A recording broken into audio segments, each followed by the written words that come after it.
Hello friends, welcome to my YouTube channel PK smart study. Daily current affairs के video series में आपका स्वागत है। आज 6 अक्टूबर 2020 से करंट अफेयर्स के जितने भी इंपॉर्टेंट क्वेश्चन बनते हैं हम इस वीडियो में डिस्कस करेंगे। चलिए वीडियो स्टार्ट करते हैं। आज का पहला इंपॉर्टेंट क्वेश्चन है, विश्व शिक्षक दिवस हाल ही में किस दिन मनाया गया? इसका सही आंसर ऑप्शन नंबर डी, 5 अक्टूबर को। पूरे विश्व भर में 5 अक्टूबर को विश्व शिक्षक दिवस यानी कि वर्ल्ड टीचर्स डे मनाया जाता है। इसे अंतर्राष्ट्रीय शिक्षक दिवस के रूप में भी जाना जाता है। यह दिवस दुनिया में शिक्षकों की स्थिति में सुधार लाने के उद्देश्य से मनाया जाता है। यूनेस्को और अंतर्राष्ट्रीय श्रम संगठन के बीच वर्ष 1966 में हुई बैठक में इसका निर्णय लिया गया था। चलिए आपको अक्टूबर माह के सारे इंपॉर्टेंट डे रिवीजन कराते हैं। 1 अक्टूबर को इंटरनेशनल कॉफ़ी डे और world vegetarian day. 2 October Gandhi Jayanti and international day of non violence. 4 अक्टूबर को वर्ल्ड एनिमल वेलफेयर डे और 5 अक्टूबर को world teachers day.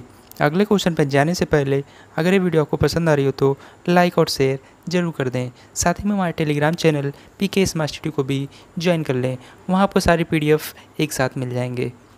Question number 2, हाल ही में किसने discovering the heritage of Assam शीर्षक पुस्तक का विमोचन किया है? इसका सही answer option number B, Jitendra Singh ji. केंद्रीय उत्तर पूर्वी क्षेत्र विकास राज्य मंत्री स्वतंत्र प्रभार डॉक्टर जितेंद्र सिंह ने discovering the heritage of Assam शीर्षक एक कॉफ़ी टेबल बुक का विमोचन किया, जिसे पद्म पाणी बोरा द्वारा लिखा और भूमिका अमिताभ बच्चन द्वारा लिखी गई है। किताब के बारे में बात करें तो इस पुस्तक में विभिन्न जाति जनजातियों की विरासत, विश्वास, आस्था और परंपराओं को दर्शाया गया है, जो उत्तर पूर्वी क्षेत्र के सबसे बड़े राज्य असम में रहते हैं। पद्म पाणी बोरा की यह पुस्तक असम के अनदेखे पहलुओं की भव्यता और महिमा को समझने में मदद करेगी। चलिए आपको इमेज में दिखाते हैं। ये आपको इमेज में दिखाई दे रहे हैं, ये हैं जितेंद्र सिंह जी। चलिए चलते हैं क्वेश्चन नंबर 3 की तरफ। फिजियोलॉजी या मेडिसिन 2020 में नोबेल पुरस्कार हाल ही में किसे प्रदान किया गया? इसका सही answer option number D, all of the above, यानी कि उपरोक्त सभी। हार्वे जे Heitler, alter, Charles M rice और माइकल हॉटन को हाल ही में फिजियोलॉजी या मेडिसिन 2020 में नोबेल पुरस्कार प्रदान किया गया। बात करें फिजियोलॉजी या मेडिसिन 2020 में नोबेल पुरस्कार के लिए हार्वे जे हेल्टर जो कि अमेरिका के, चार्ल्स एम राइस जो कि अमेरिका और माइकल ह्यूटन जो कि ब्रिटेन को संयुक्त रूप से उनकी हेपेटाइटिस सी वायरस की खोज के लिए प्रदान किया गया।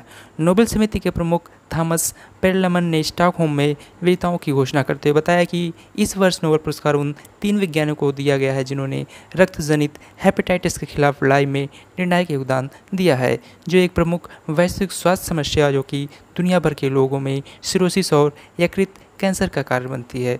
Harvey J Alter, Michael Houghton और चार्ल्स एम राइस ने सेमिनल डिस्कवरी की है, जिसके कारण एक novel virus hepatitis C virus की पहचान हुई है।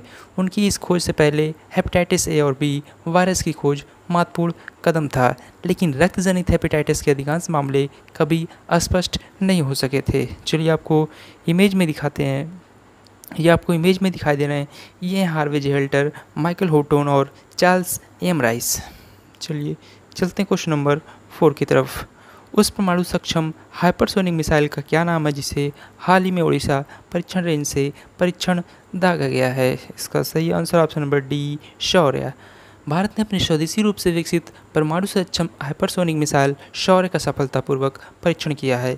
लगभग 1000 किलोमीटर की मारक क्षमता वाली सतह से सतह पर मार करने वाली सामरिक मिसाइल का उड़ीसा में परीक्षण रेंज से परीक्षण किया गया।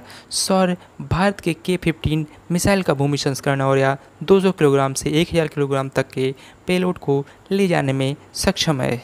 चलिए चलते हैं क्वेश्चन नंबर 5 की तरफ। हाल ही में IPL में 5000 रन पूरा करने वाले तीसरे बल्लेबाज निम्न में से कौन बने हैं? इसका सही आंसर ऑप्शन नंबर ए, रोहित शर्मा। रोहित शर्मा IPL में 5000 रन पूरे करने वाले तीसरे बल्लेबाज बन गए हैं। रोहित शर्मा के अलावा इसे कारनामा विराट कोहली और सुरेश रैना ने भी किया है। IPL के इतिहास में सबसे ज़्यादा रन बनाने वाले विराट कोहली हैं। बेंगलोर टीम के कप्तान विराट कोहली ने 5430 रन बनाए हैं। सुरेश रैना ने 193 मैचों की 189 पारियों में 5368 रन बनाए हैं। रोहित शर्मा 192 मैच में 5000 रन पूरे किए हैं। ये आपको इमेज में दिखाई दे रहे हैं, ये हैं रोहित शर्मा जी जो कि मुंबई इंडियंस के कैप्टन हैं। चलते हैं क्वेश्चन नंबर 6 की तरफ। भारतीय रिजर्व बैंक ने किस बैंक के संचालन के लिए निदेशक समिति की नियुक्ति को मंजूरी दे दी है? इसका सही आंसर ऑप्शन नंबर ए, धनलक्ष्मी बैंक। भारतीय रिजर्व बैंक ने धनलक्ष्मी बैंक के संचालन के लिए निदेशक समिति की नियुक्ति को मंजूरी दे दी है। बैंक को चलाने के लिए जी सुब्रमोनिया अय्यर की अध्यक्षता में निदेशकों की 3 सदस्यीय अंतरिम समिति को मंजूरी दी गई है। इससे पहले शेयरधारकों के बैंक के एमडी और सीईओ सुनील गुरबख्शानी के विरुद्ध वोट किया गया था। चलिए आपको आरबीआई के बारे में आते हैं। आरबीआई का गठन 1 अप्रैल 1935 को हुआ था। Headquarter Mumbai. Present governor Shaktikanta Das, जो कि आपको इमेज में दिखाई दे रहे हैं, ये 25वें नंबर के गवर्नर हैं। First governor sir Osborne Smith, जो कि non Indian. First Indian governor Shri Deshmukh. First Indian lady governor के ज्योतिषी। इसके लोगों में पांथर एंड पाम ट्री है। आरबीआई का राष्ट्रीयकरण 1 जनवरी 1949 को हुआ था। चलिए चलते हैं क्वेश्चन नंबर 7 की तरफ। हाल ही में सुर्खियों में रही माधवी पुरी बुच किस संगठन की पहली महिला पूर्ण सदस्य हैं? इसका सही answer option number C, SEBI. Madhabi Puri Buch भारतीय प्रतिपूर्ति और विनिमय बोर्ड यानी कि सेबी की पहली महिला पूर्णकालिक सदस्य बन गई हैं। वे सेबी बोर्ड के सदस्य नियुक्त होने वाली निजी क्षेत्र से पहली सदस्य हैं। मंत्रिमंडल की नियुक्ति समिति ने हाल ही में 4 अक्टूबर 2020 से शुरू होने वाले 1 वर्ष के लिए पूर्णकालिक सदस्य के रूप में उनकी नियुक्ति के विस्तार को मंजूरी दे दी है। ये आपको इमेज में दिखाई दे रही हैं, ये है माधवी पुरी बुच जी। चलिए अब आपको सेबी के बारे में आते हैं। सेबी का फुल फॉर्म है securities and exchange board of India. Chairman है अजय त्यागी जी, जो कि आपको इमेज में दिखाई दे रहे हैं। हेडक्वार्टर मुंबई। इसकी स्थापना 12 अप्रैल 1992 को हुई थी। चलिए चलते हैं क्वेश्चन नंबर 8 की तरफ। अमेरिका ने किस देश के व्यक्तियों के खिलाफ नए प्रतिबंधों की घोषणा की है? इसका सही answer option number D, Syria. America ने 30 सितंबर 2020 को युद्धग्रस्त सीरिया पर नए प्रतिबंधों की घोषणा कर दी है। इन प्रतिबंधों के लिए सूचीबद्ध मुख्य संस्थानें दूरसंचार, पर्यटन, प्रौद्योगिकी उद्योग और सीरियाई सेना के कुछ भाग में काम कर रही सीरियाई कंपनियां हैं। इसने सीरियाई सेंट्रल बैंक के गवर्नर हज़म यूनिस करफॉल और सीरियाई जनरल इंटेलिजेंस निदेशालय के प्रमुख हसन हुशम मोहम्मद लुका जैसे लोगों को निशाना बनाया है। चलिए चलते हैं क्वेश्चन नंबर 9 की तरफ। नासा ने भारतीय मूल के किस दिवंगत अंतरिक्ष यात्री के नाम पर एक वाणिज्यिक अंतरिक्ष यान लॉन्च किया है? इसका सही answer option number B, Kalpana Chawla. NASA ने भारतीय मूल के दिवंगत अंतरिक्ष यात्री कल्पना चावला के नाम पर एक वाणिज्यिक अंतरिक्ष यान लॉन्च किया है। इस अंतरिक्ष यान ने अंतर्राष्ट्रीय अंतरिक्ष स्टेशन के लिए 4 टन कार्गो का परिवहन किया। इस अंतरिक्ष यान का निर्माण एक वर्जीनिया बेस्ड कंपनी नॉर्थरॉप ग्रूमन द्वारा किया गया था। यह एक एरोस्पेस और रक्षा प्रौद्योगिकी कंपनी है। यह आपको इमेज में दिखाई दे रही हैं, ये हैं दिवंगत अंतरिक्ष यात्री कल्पना चावला। चलिए चलते हैं क्वेश्चन नंबर 10 की तरफ। हाल ही में किस सामाजिक कार्यकर्ता का निधन हो गया?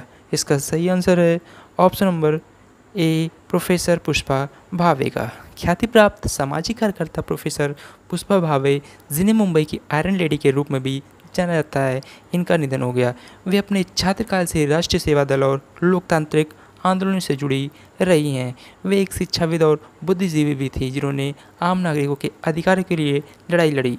इन्होंने संयुक्त महाराष्ट्र आंदोलन और गोवा मुक्ति आंदोलन में भाग लिया था। ये आपको इमेज में दिखा दे रही है, ये थी प्रोफेसर पुष्पा भावे जी।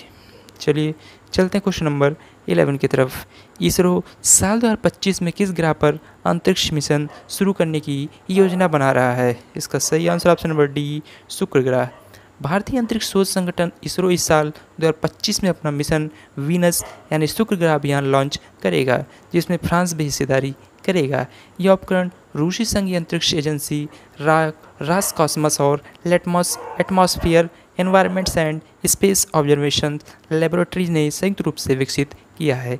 CNES ने यह भी कहा है कि पहली बार कोई भारतीय खोजी मिशन फ्रांसीसी पेलोड भी अपने साथ लेकर अंतरिक्ष में जाएगा। चलिए आपको इसरो के बारे में आते हैं। इसरो का गठन 15 अगस्त 1969 को हुआ था। इसरो का फुल फॉर्म है Indian Space Research Organisation. Headquarter Bengaluru. Chairman है के सिवान, जो कि आपको इमेज में दिखाई दे रहे हैं। Founder Vikram Sarabhai. First mission था लूनार। फर्स्ट सैटेलाइट था आर्यभट्ट, जिसे 19 अप्रैल 1975 में सोवियत यूनियन द्वारा लॉन्च किया गया था। चलिए चलते हैं क्वेश्चन नंबर 12 की तरफ। विश्व स्वास्थ्य संगठन WHO ने कुशल कोविड-19 प्रबंधन के लिए किस भारतीय राज्य सरकार की प्रशंसा की है? इसका सही answer option number B, Odisha.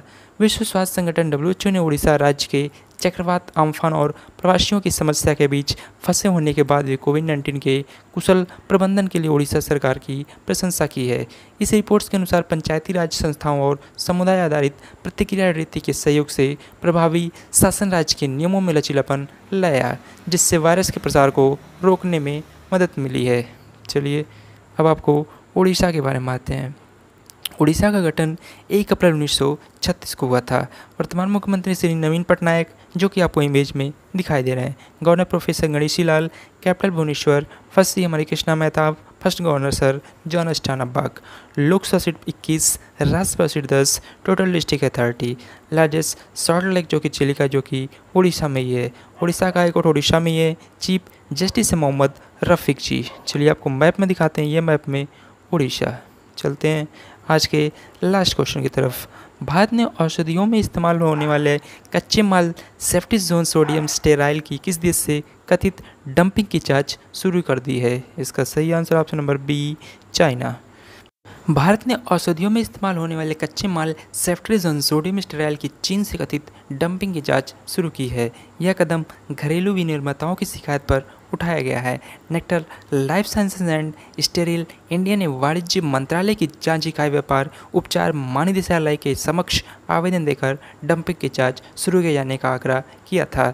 सेफ्ट्रिजोन sodium sterile का रसायन या कच्चा माल है जिसका उपयोग पेटों के अंदर संक्रमण, त्वचा संक्रमण और श्वसन संबंधी संक्रमण जैसे बीमारियों के इलाज में किया जाता है। चलिए अब आपको चाइना के बारे में आते हैं। चाइना की कैपिटल है बीजिंग, प्रेसिडेंट है जी जिनपिंग, करेंसी है रेनमिनबी, नेशनल डे 1 अक्टूबर। बात करें वर्ल्ड्स लार्जेस्ट इकोनॉमी चाइना की है। वर्ल्ड्स लार्जेस्ट स्टैंडिंग आर्मी आपको पता ही है चाइना की है। चाइना की नेशनल गेम है टेबल टेनिस, बर्ड है वाइट जैंट पांडा, फ्लावर है प्लम ब्लॉसम, पार्लियामेंट नेम है नेशनल पीपल्स कांग्रेस। चलिए आपको मैप में दिखाते हैं, ये मैप में चाइना। चलिए चलते हैं पिछले दिन के one liner current affairs revision कराते हैं। केंद्रीय मंत्री द्वारा आंध्र प्रदेश राज्य के किसानों के लिए विभिन्न सेवाओं का शुभारंभ किया गया। FMS पर डॉक्यूमेंट एम्बेडिंग फैसिलिटी वाला पहला बैंक IDBI है। राजनाथ सिंह ने defence India startup challenge for launch किया। बजाज एलियांज और फ्लिपकार्ट ने साइबर इंश्योरेंस कवर लॉन्च किया। डॉक्टर GS अमूर, जो कि एक वयोवृद्ध लेखक और आलोचक थे, इनका निधन हो गया। भारतीय तटरक्षक पोत वेसल कर्नाकलाता बरुआ को कोलकाता शहर में कमीशन किया गया। नरेंद्र मोदी जी ने दुनिया की सबसे लंबी अटल सुरंग का उद्घाटन हिमाचल प्रदेश में किया। बात करें नाबार्ड वार्षिक कार्यक्रम के लिए विशेष पुनर्वित्त सुविधा शुरू किया है। IPL में सबसे ज़्यादा मैच खेलने वाले खिलाड़ी पूर्व कप्तान MS धोनी बने हैं। बात करें RBI ने कोविड संदिग्धता के बीच बेसल थर्ड प्रावधानों को आज स्थगित किया है। चलिए चलते हैं आज के स्टैटिक GK क्वेश्चन की तरफ।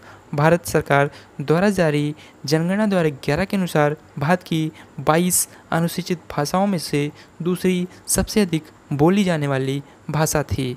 इसका सही आंसर है ऑप्शन नंबर ए, बंगाली।